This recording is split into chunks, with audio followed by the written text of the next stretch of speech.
It's Jan Howell. Welcome back to my channel. In a previous tutorial, I showed you how to use the twin needle to hem knit fabrics.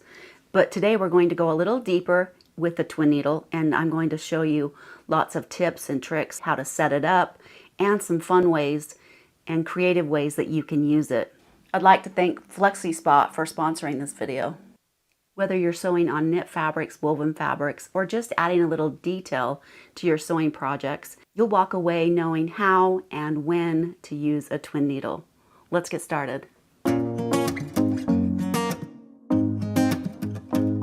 So what is a twin needle?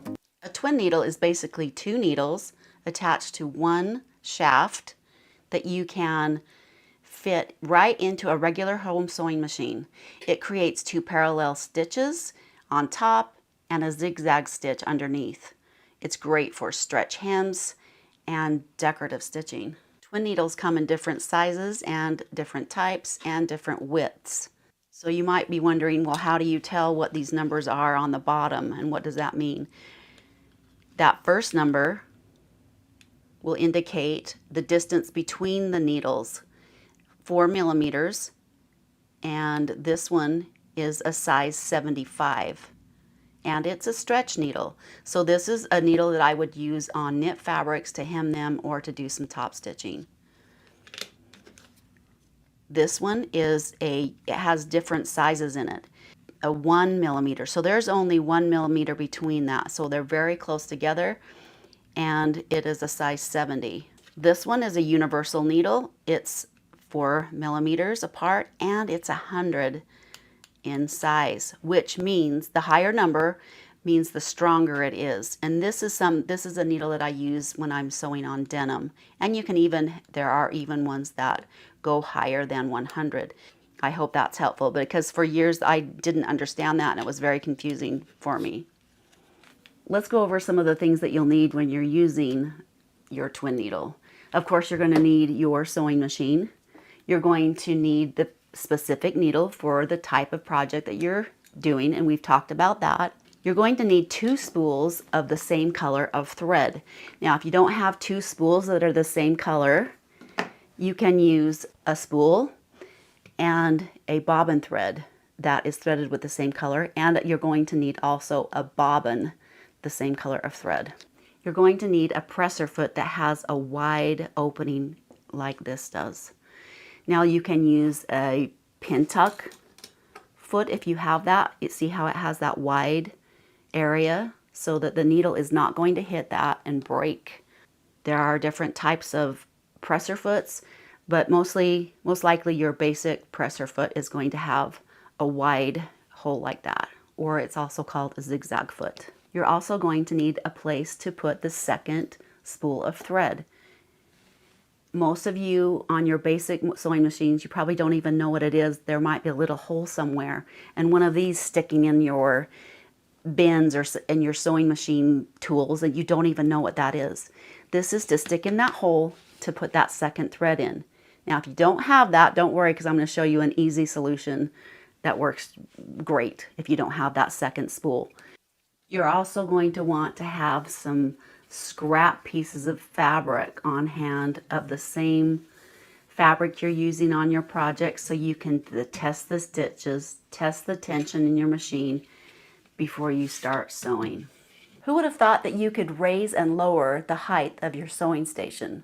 Well, you can with this FlexiSpot E7 Pro standing desk. I had this in my studio and I am loving it. It quietly and smoothly raises and lowers using a dual motor system. If you're a crafter and sewist, you know that sitting for long periods of time can be quite challenging on your body. It is mine, and I love the fact that I can stand for a while and sit for a while. With this desk, I can adjust the height for cutting, crafting, and sewing. I can fit my sewing machine and even have room for my ironing station when I want to. The load capacity is impressive. It can hold up to 352 pounds and easily hold my heavy-duty sewing machine. It also has a touchscreen LED control panel, memory settings for your favorite heights, a USB port for charging, and a safety lock to keep the little ones from messing with the controls. You can manage all the cables from your sewing machine and the desk underneath the desk. My husband put it together for me, and he was honestly surprised at how easy it was to put together and how strong the materials are. It's made from durable steel with a gorgeous tabletop that's waterproof, scratch resistant, and the white tabletop and the white feet look pretty sharp in my sewing studio. And the kicker, it comes with a 10-year warranty. I will put the links in the description below where you can get some awesome discounts. So if you're thinking of updating your sewing station, this is a great option. Let's go over now how to set up our machine and how to thread the machine. The double needle is going to come with a rounded side and then a flat side. Can you see that flat edge? That flat edge needs to go to the back. So we're going to put that in our machine and then tighten it up. Now in this color, I don't have two spools the exact same color. So the solution is I have wound this bobbin with the same color, and I'm going to use that, and I also have the same color of bobbin thread in my machine already. If I had another spool of thread this color, you can take that little attachment, which looks like this, or it looks like this, and you can place it in that hole. I would put my other spool of thread on there. I can put my bobbin thread there, or you can take the bobbin and place it on top above the big spool of thread and place the topper on there. And I'm going to just take my threads and thread it through like I normally would with a single thread. Now if your machine has two places for your tension to go through on each side, and I'll show you that on my other machine, then you would put one thread on one side and one thread on the other side and pull it through. This doesn't, it has a single, so I'm going to pull them both through, pull them up. I'm going to pull my threads down. I'm going to separate your threads, thread that through the needle guide, and that right thread, we're going to skip the thread guide and just thread the needle.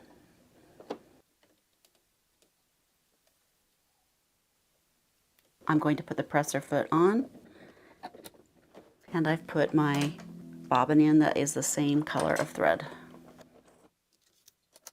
And we're ready to roll. If you're just doing a straight stitch, you'll want to indicate that on your sewing machine, straight stitch. And if you have a fancy machine that has a setting that you can put it on for a double needle, it will automatically adjust things. But we're going to, depending on what you are sewing, a straight stitch, we're going to change the settings. And the stitch length, depend on if you're sewing on like denim, you'll want to increase the length. We don't want to do anything with the width, but the length is, you know, if I'm sewing on a lightweight fabric or a woven cotton lightweight fabric, 2 to 3 is probably good. So to make sure that my tension is right, I'm not going to do anything with my tension right away. And the normal tension is usually around 4 on your machine. Now I don't want you to mess around a lot with your tension, because sometimes if you tamper with that too much, it can just really get off, and sometimes you have to have a mechanic put it back in the right place. So I don't like to, I'm just going to start sewing on my regular tension and see what it looks like. So something that I just experienced, and I'm going to share it just so that it doesn't happen to you, is when I set my stitch, you can see how there's one that's off to the left, one that's centered, and one that's centered. I pushed that one, so it was off to the side. Of course, that's not going to work with a double needle with my needle on the left, because it's going to shift it way to the left, and look what happened. Yep, I broke my needle. These are, they're not real terribly expensive, but they're not cheap. So I am mentioning that so that if you do have that setting on your machine, you want to make sure that it is in the center. And you'll also want to double check that there is no width going on here. If I were using my other machine, my FAF, it has a protection thing that it won't let me have a setting like that if I have my twin needle in. So just something to be aware of and something I'm sharing just to keep things real. Some sewing machines in their settings will have an option where you can go in and click on twin needle on or off and indicate what size you are using. I'm using a 4mm width needle, and that will also warn me if if I don't have the correct presser foot in, so I don't break a needle. So that is really nice. Okay, I've put a new needle in, and let's give that another whirl.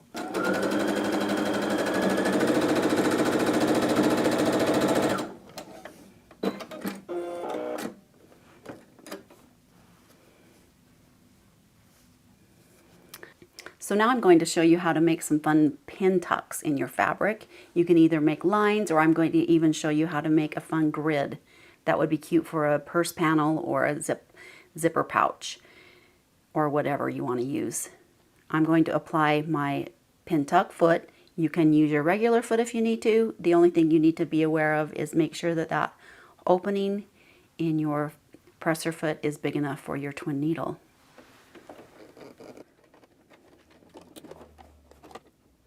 I have drawn out a 1-inch grid using a heat activated marker, which will go away after I press it. I'm going to follow that center presser foot down the line. I'm going to hold my threads for the first couple stitches so that it doesn't bunch up on the top or underneath.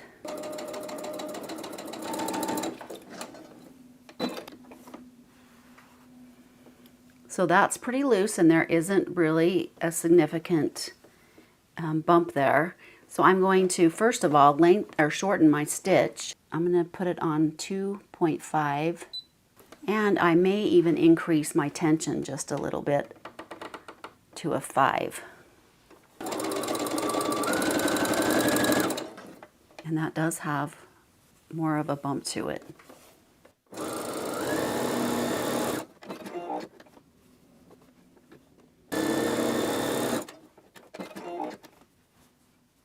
You simply just flip it and sew down the other lines that you've drawn. I wish you could feel what that feels like, but there are little bumps, and what they call that tunneling. So if you can see the raised edges. So to get the effect of sewing on the same color of fabric as your thread, I'm going to show you what it would look like to do some lines. I'm going to actually just use the edge of the presser foot.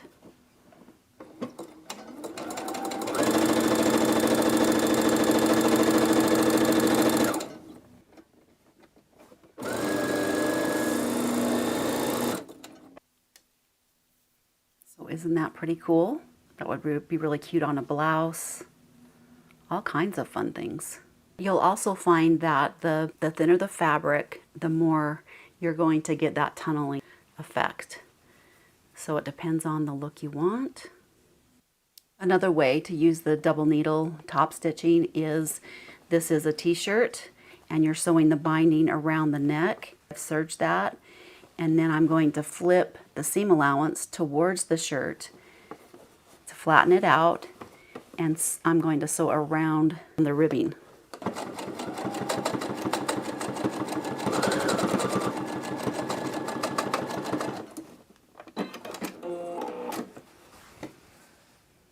And that will give you that nice professional look. Obviously, I probably wouldn't use that color, but you can see how that works. So once you get the hang of it, the twin needle opens up a ton of possibilities. Besides hemming your knit shirts and your leggings, I'm going to show you some other fun ways that you can use it. This is the bag that I made, and I pieced several scraps of fun fabric together, and you can use the twin needle to top stitch on that layer of fabric. I love using a twin needle on denim fabric, whether it's a pair of jeans or a flat felt seam. It gives you that nice professional look. And we talked about the pin tucks. Look how fun and cute that is, and we've made that grid that would be really cute on a zipper pouch or another fun project. If your sewing machine allows you, you can use some fancy stitches. and even use 2 different colors of thread. So if things don't go perfectly right away, don't stress. I'm going to go over some troubleshooting and some things that you might experience when you're first using your twin needle.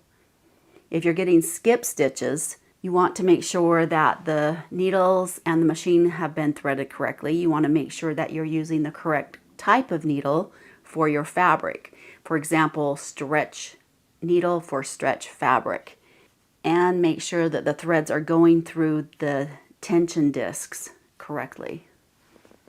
If you're having, like I showed you before, if you break a needle, the first thing to check is make sure that it's on a straight stitch and not a zigzag stitch. You want to make sure that the presser foot hole is big enough for the needle.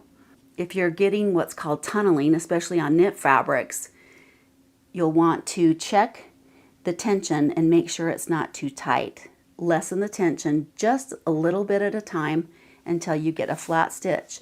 Another thing that you can do is to, like I showed you in the video for hemming knit fabrics, is to use several of these types of materials and techniques to get a nice flat stitch on your knit fabric. If you're getting uneven stitches, meaning one is longer than the other all of a sudden, or some zigzag or some jagged edges in your straight stitch, a tip is just to sew slowly and consistently instead of stopping and pausing a lot, because that's just more chances of the fabric to shift and not get a straight smooth stitch. If you have a walking foot on your machine, that also helps get a nice even stitch. And that's everything you'll need to know to use a twin needle. I hope you found that helpful. I hope you will be able to use it to make lots of fun different projects and help take your sewing to the next level.